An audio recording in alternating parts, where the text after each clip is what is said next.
Ini adalah lukisan karya Raden Saleh, menggambarkan penangkapan Pangeran Diponegoro pada 28 Maret 1830. Saat penangkapan, Pangeran Diponegoro harus menyerahkan keris Kiai Naga Siluman miliknya kepada utusan Jenderal Hendrik Merkus de Kock, Kolonel Jan Baptist Clearance. Tahun 1831, Clearance memberikan keris itu kepada Raja Willem pertama dan disimpan di Museum Koninklijk Kabinet van Zeldzaamheden di Den Haag, Belanda. Setelah KKZ bubar, beberapa koleksinya pun banyak yang hilang. Setelah 190 tahun tak diketahui keberadaannya, keris Kiai Naga Siluman ada di Museum Volkenkunde Leiden. Keris tersebut lalu direpatriasi ke Indonesia tahun 2020 setelah menjalani beberapa verifikasi. Keris sudah jadi salah satu simbol kebudayaan Indonesia sejak lama. Tengok saja foto beberapa tokoh Indonesia seperti Sultan Hasanuddin, Sultan Ageng Tirtayasa, Ki Gusti Ketut Jelantik, sampai patung Jenderal Sudirman di Jakarta. Tapi sejarah keris datang jauh sebelum itu loh ternyata.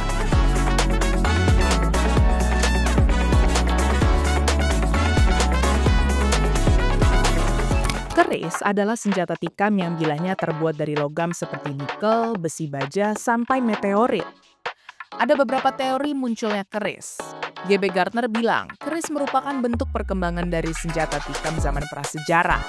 Kalau Griffith Wilkins bilang, keris muncul sekitar abad 14-15 sebagai penyederhanaan tombak. Beda sama pendapat arkeolog, mereka memprediksi keris sudah ada sejak abad ke-5 Masehi. Karena relief di candi dan prasasti yang ditemukan menunjukkan prajurit membawa senjata mirip keris. Pada era Majapahit, masuklah keris ke banyak daerah dengan istilah tersendiri. Misalnya di Sumatera, di wilayah Minangkabau dikenal dengan sebutan keryeh. Di Lampung disebut terapang atau punduk. Sulawesi, sale atau kreh. Bali, kadutan. Lombok disebut keris dan di Bima, sampari.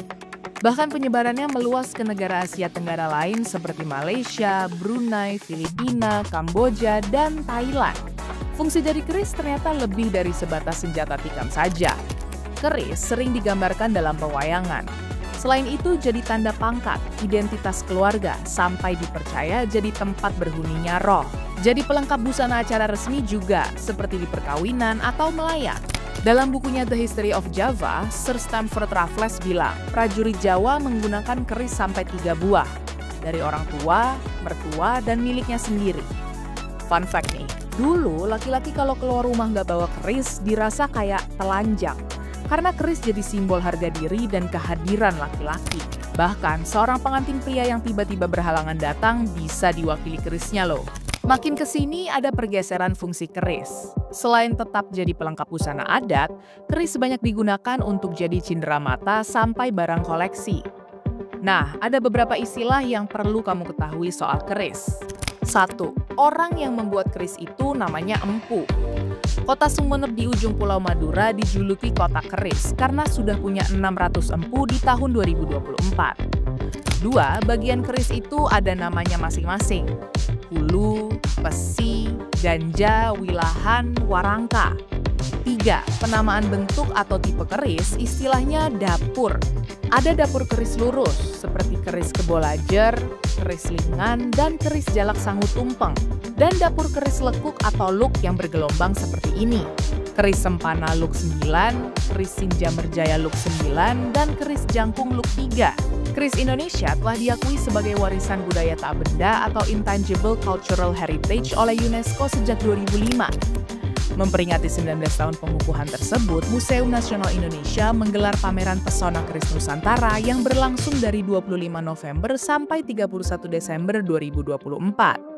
Sekitar 170 keris dari seluruh Indonesia yang dipamerkan merupakan hasil kontribusi Sekretariat Nasional Perkerisan Indonesia atau SNKI. Keris tidak hanya ada di Jawa tapi juga menyebar ke seluruh Nusantara, ke Bali, Lombok, Sulawesi, Kalimantan, Sumatera, bahkan ke mancanegara. Dan kalau kita lihat juga keris-keris yang ada di Museum Nasional ini banyak keris-keris yang bersejarah, termasuk keris-keris yang baru saja dikembalikan dari Belanda, dari Volkenkunde Museum, mendekatkan lagi keris kepada terutama gen milenial dan Gen Z gitu ya. Pendekatannya tadi ada bagaimana cara membuat keris dari filmnya, ada touchscreen keluar, keris-keris yang ada di Nusantara seperti apa, perbedaan antara keris Jawa dengan keris Sumatera. Keris Sumatera ada keris Palembang, Minangkabau, ada keris-keris Aceh, dan keris-keris daerah lain. Jadi kekayaan budaya keris sendiri luar biasa. Gimana menurut kamu? Apakah keris sudah merepresentasikan budaya Indonesia di mancanegara?